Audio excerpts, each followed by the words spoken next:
So I was stuck in two minds. I didn't know whether or not to title this video, Jokic just made a great escape, or is he really a fraud? Now, you can probably tell by the title of the video, I went with the slightly more positive one, but here are my reasons why. So the Nuggets just played the Timberwolves last night, and the Timberwolves just took a commanding 3-1 lead. And now, I don't know about you guys, but I've been told the whole season Jokic is the best player in the league. He's the best player. He's the best thing since sliced bread. He's better than Shaq. And this is just all talks that I've heard throughout the whole season. And I'm not trying to say Jokic isn't that. I'm not by any means am I coming on here to say I told you guys Jokic isn't this. I had him fourth on my MVP ladder, and I told you guys why I had him fourth. I just didn't feel like he was the best player in the league. I didn't feel like there were times or there were games where he showed that he was the best player in the league. And I think this series is the perfect example why. So if we look at Jokic's stats this series, 4 games have been played. Jokic is averaging 39 minutes a game. He's averaging 25 points or 14.5 rebounds and 7.8 assists. Now he's also averaging 4 turnovers, 1.5 steals, and 0.5 blocks. Now those numbers alone, they stand out to you. Instantly people go, what are you talking about? Like, he's having a good season, good series. Obviously, his points per game are down about 2 points based on the regular season. But there's some key numbers you need to look at. I'm not even big on being an analyst person. When I tell you what I see with my eyes and then the numbers back it up. So his field goal percentage is actually 39.1% field goal percentage in 4 games. 4 games. His 3-point percentage is 18.5. This is awful. And the worst thing is, the Timberwolves are guarding him single coverage. Rudy Gobert is just guarding him one-on-one. And I just think that is outrageous for the best player in the league. If you can't gravitate or you can't generate enough, I'd say, gravity to pull people or to pull a double team to demand more defensive attention, then how can you be the best player in the league? Now, if we look at the shot chart throughout the 4 games, it's actually awful.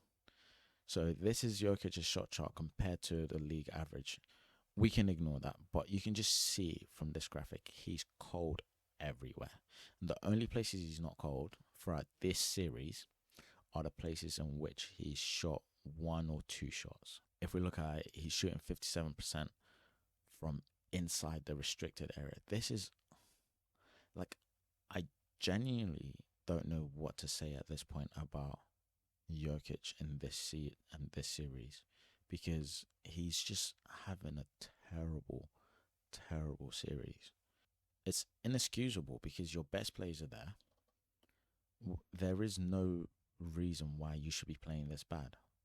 Now, the thing is, I could go, once again, the reason why I've said I've gone on a positive right is because I could just go on and constantly just berate him and say he's doing this.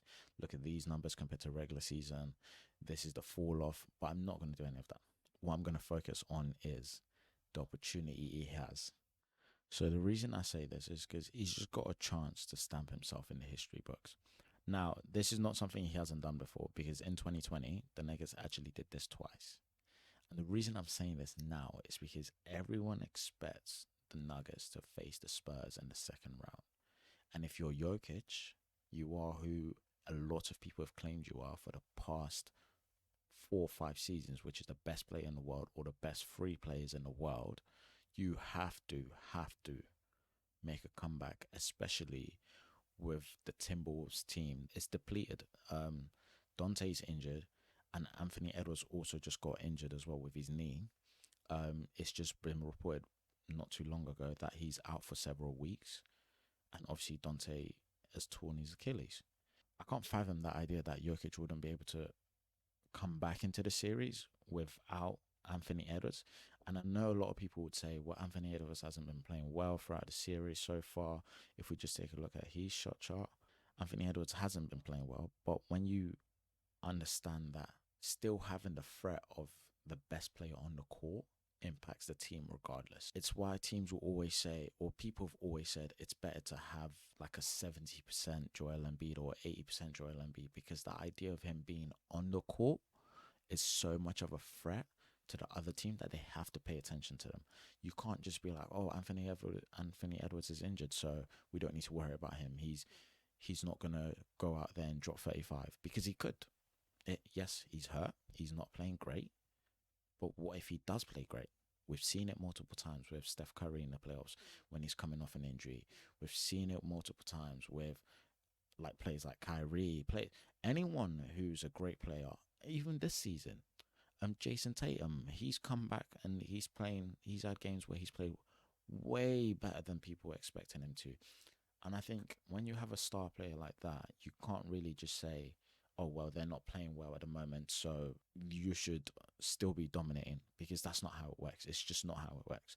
And because Anthony Edwards is out now for the rest of the series, multiple weeks, and the series essentially could potentially last one more week if Jokic does what we expect him to do. He's now going up against Julius Randle, Jaden McDaniels, Rudy Gobert, and essentially the bench. There is no way, and Naz Reid, I don't want to disrespect Naz Reid. Yeah, Naz Reid. But there's no way Jokic doesn't at least, you have to win game 5 at home. There's just, you can't do anything. You have to win game 5 at home. The main reason why I think he's gotten away with this and he's going to escape any criticism or major criticism is if he comes out of this series, he wins it in 7, everyone's going to forget how terrible he played at the start of the series, especially if he makes it up against the Spurs. Or not even make it up against the Spurs, but take the Spurs to like another 6-7 game series and he does much better, because I'm assuming he's going to play a lot better against Wemby than he would a Gobert, purely because of like width, not because of height, size, just width. Even though that sounds really crazy, he's stronger than Wemby. He's going to be able to maybe get his shot off and show a little bit more of his maturity. He's veteran, hopefully, against Wemby, and maybe that pressure forces them to kind of crumble and allows him to avoid how terrible this series has been for him. And it's just inexcusable, because you can't be eliminated by the Timberwolves 2 out of the last 3 years. I think that's just poor. That the Timberwolves have come into this as a 6th seed. 2 years ago, they were also a lower seed. You blew a 20-point lead at your home in game 7. This year, you've blown a 20-point lead in game 2.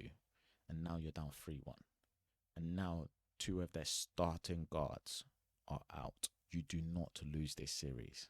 You just can't lose this series. There's no way you don't come out of this series at least pushing a game 7 with your team fully intact. There's just no way. And I think that's what I mean when I say he's escaped, because everyone's going to let this slide the minute he wins this series. If you can't win this series, Jokic, I know it's a massive uphill battle, but if you can't win this series, I don't think there's going to be in this series another bench player to just play out of their mind for the Timberwolves. Now, I could be wrong. Naz Reid could go crazy. Bones Highland could go crazy. I just don't see Ayo. I don't think Ayo's going crazy again. I would assume he's going crazy again. But he could. And if that happens, I'm sorry, you're just going to look terrible. You just can't. You have to go to sleep tonight and just pray it doesn't happen. You can't lose 4-1 with Anthony Edwards being half of himself. Anthony Edwards hasn't even really shown up this series. He's averaging 18.5 points a game. You can't lose this series, Jokic. You just can't. They've now lost their starters. You can't keep letting Rudy Gobert guard you single coverage. That was what I mean when I said Jokic may have just made a great escape, because I'm hoping for his sake he doesn't lose this series, because if he does, then I don't want to hear anything about how he's one of the best, because okay, cool, he is one of the best, yeah, sure, but the fact that you can't beat Ayo Dosunmu, Julius Randle, Jaden McDaniel, Naz Reid, Rudy Gobert, Bones Island, if you can't beat that team now, then maybe you are overhyped. That's just my thoughts. Anyways, I'm going to stream the Lakers game tonight, because the Lakers are up 3-0 and hopefully they take a 4-0 lead. And then I'll also be watching game 5, because I need to see what Jokic does, because this is insane. So anyways, guys, please make sure you like, comment, subscribe, and hopefully catch you in the next one. Peace.